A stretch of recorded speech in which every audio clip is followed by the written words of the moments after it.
Pengertian bioflok. Bioflok adalah teknik budidaya ikan berbasis rekayasa lingkungan yang memanfaatkan mikroorganisme untuk mendaur ulang limbah organik dalam kolam. Teknologi ini mengubah sisa pakan dan kotoran ikan menjadi gumpalan flok kaya protein. Bioflok berasal dari kata bios kehidupan dan flak gumpalan, merujuk pada kumpulan bakteri, jamur, alga, protozoa, dan organisme lain yang bersimbiosis dalam sistem liang.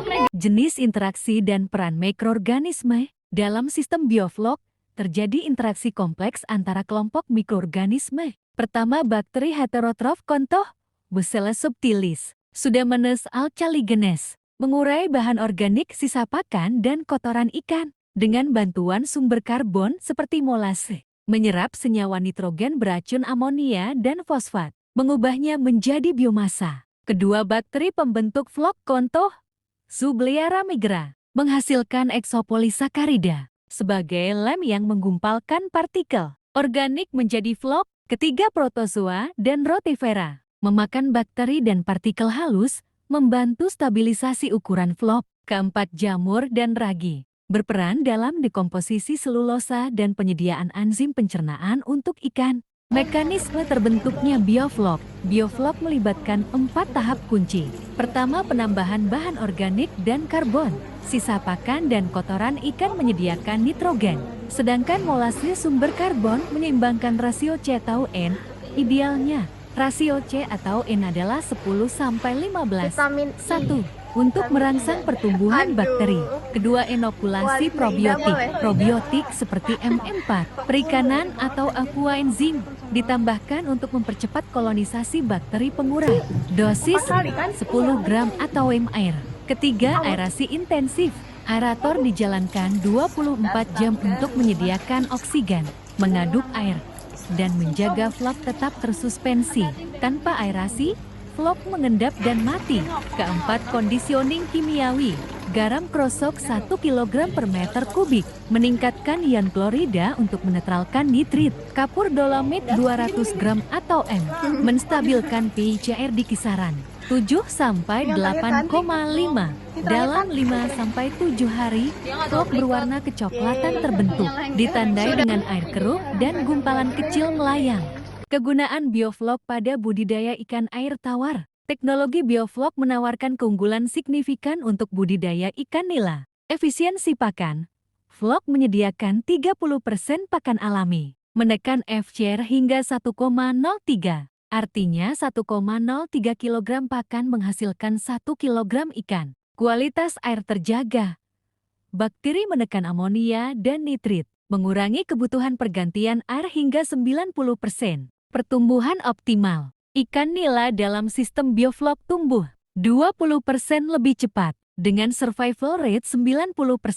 Ruang minimalis, padat tebar mencapai 100 ekor atau M10, lebih tinggi dari kolam konvensional. Cocok untuk lahan terbatas. Bahan dan alat praktikum. Pertama, bahan praktikum. Bahan yang digunakan dalam praktikum yaitu bibit ikan nila berumur 14 minggu, molase, probiotik aquaenzim, AM4 perikanan, garam krosok, kapur dolomit, air kolam. Kedua, alat praktikum. Alat yang digunakan dalam praktikum ini adalah kolam, meteran, botol plastik. 1,5 liter dimodifikasi Imhoff Cone.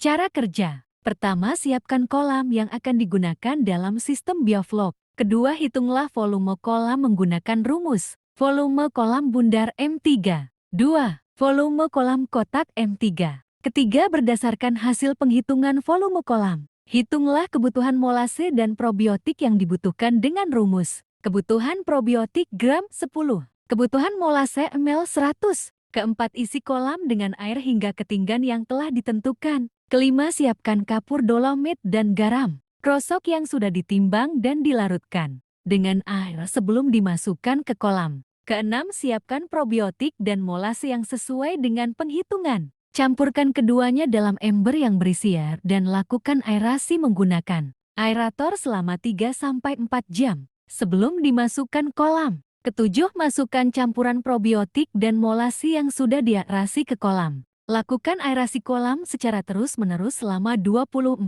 jam. Kedelapan, lakukan pengecekan pembentukan vlog pada hari 3 dan hari ke-5. Pembentukan vlog ditandai dengan adanya biofilm di pinggiran kolam dan gumpalan pada dasar kolam. Ke-9, cek jumlah vlog pada hari ke-5 dan 7 pada kolam menggunakan imhoff cone atau botol plastik yang sudah dimodifikasi. Apabila jumlah vlog belum ideal, lakukan penambahan molase dan probiotik. Kepadatan vlog paling ideal dapat dilihat pada pengamatan pada hari ke-5 yaitu 10 ml. Ke-10, siapkan bibit ikan yang akan ditebar dalam kolam sistem bioflok 25-50 ekor ikan atau M. Ke-11, aklimatisasi ikan yang akan digunakan pada bak atau ember terpisah yang berisi air kolam vlog selama 7 hari. Ke-12, ukurlah bobot dan panjang seluruh ikan yang akan digunakan. Ke-13, masukkan ikan yang telah diukur pada kolam yang berisi bioflok. Ke-14, benih dipuasakan selama 2 hari untuk proses adaptasi dengan lingkungan baru, sambil menunggu isi lambung benar-benar kosong atau bersih. Pada pemeliharaan 4 hari pertama, berikan dosis pakan sebesar 1% per total bobot biomasa atau hari dengan pemberian pakan 2 kali sehari pagi dan sore. Ikan nila diberi makan dengan perhitungan berikut. 3%. Pemberian pakan diberikan 2 kali sehari pada pagi dan sore hari. Ke-16, lakukan pengecekan vlog dan pH pada hari ke-5, 20, dan 50 setelah penebaran benih. Jika kadar vlog kurang dari 30 ml, lakukan penambahan molase dengan penghitungan menggunakan rumus jumlah pakan, bobot rata-rata ikan eks populasi, jumlah ikan yang ditebar 3%, jumlah molas yang ditambahkan 150, 100. Ke-17, lakukan pemanenan pada hari ke-50 dan ukurlah jumlah ikan yang tersisa, bobot ikan serta panjang ikan. Kepadatan tebar 52 ekor. Dalam satu bak fiber mencerminkan tingkat kepadatan sedang. Kepadatan ini berpengaruh pada konsumsi oksigen, kualitas air, serta stres pada ikan. Dalam sistem bioflok, bakteri heterotrof berperan dalam menguraikan limbah organik dari feses dan sisa pakan menjadi vlog yang bisa dikonsumsi kembali oleh ikan. Sehingga sistem ini sangat mendukung budidaya dengan kepadatan lebih tinggi. Afni Melek, 2009. Hubungan dosis pakan dengan pembentukan vlog. Pakan merupakan sumber karbon organik utama yang nantinya diurai oleh bakteri heterotrof. Semakin tinggi dosis pakan, semakin besar potensi limbah organik yang dihasilkan. Limbah ini menjadi substrat bagi bakteri untuk membentuk vlog. Oleh karena itu, perlakuan dengan dosis 14,9 gram cenderung menghasilkan vlog dengan kepadatan lebih tinggi dibanding dosis 6,62 dan 7,9 gram. Namun, peningkatan pakan juga dapat menimbulkan peningkatan amonia dan bahan organik terlarut yang berlebih jika tidak diimbangi dengan rasio C atau N karbon atau nitrogen yang seimbang dan kapasitas bakteri yang cukup. Bila tidak terkendali, ini justru dapat menurunkan kualitas air dan menyebabkan vlog menjadi tidak stabil. Eka Sari Atal, 2014. pH 7 menunjukkan kondisi air yang netral. Dalam budidaya ikan nila Oreochromis niloticus, pH netral tergolong ideal dan mendukung pertumbuhan baik bakteri heterotrofik dalam bioflok maupun kesehatan ikan nila itu sendiri. pH yang stabil di kisaran 6,5-8 merupakan rentang optimal untuk ikan nila dan komunitas mikroba pembentuk vlog Crab et al. 2012.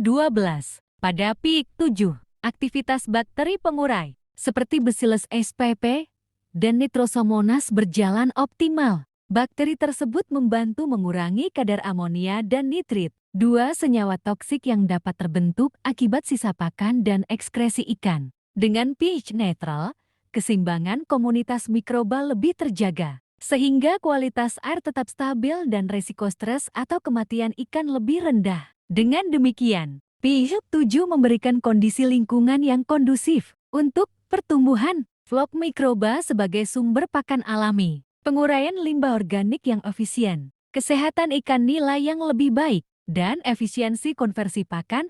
Hagrix, 2006. Kelangsungan hidup ikan nila Oreochromis niloticus dalam sistem bioflok sangat dipengaruhi oleh kualitas air, Salah satunya adalah nilai pH.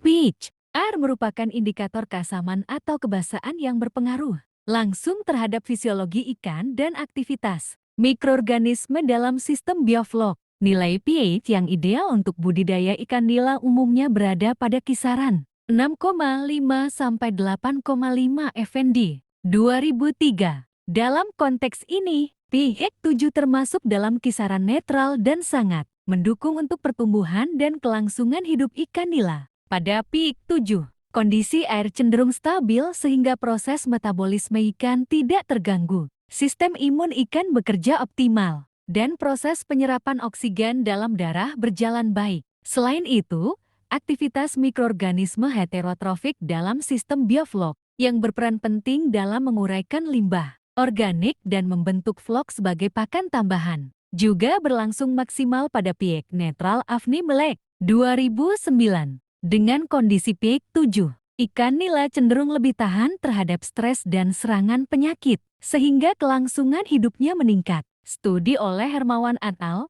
2018 menunjukkan bahwa ikan nila yang dibudidayakan dalam sistem bioflok dengan pH mendekati netral memiliki tingkat kelangsungan hidup di atas 90%, lebih tinggi dibandingkan ikan yang dipelihara di pH ekstrem di bawah 6 atau di atas 9. Kesimpulan, bioflok secara efektif mendaur ulang limbah organik menjadi gumpalan biomasa kaya protein yang dapat dikonsumsi lagi oleh ikan. Sistem dengan interaksi yang kompleks antara bakteri heterotrof, pembentuk flok, protozoa, rotifera, jamur, dan ragi agar kualitas air terjaga dan nutrisi tambahan tersedia dengan menjaga rasio karbon nitrogen, inokulasi probiotik, aerasi intensif, dan penyesuaian kondisi garam krosok dan kapur dolomit. Bioflok mampu menekan amonia dan nitrit, meningkatkan efisiensi pakan, serta mempercepat pertumbuhan ikan dengan tingkat kelangsungan hidup yang tinggi.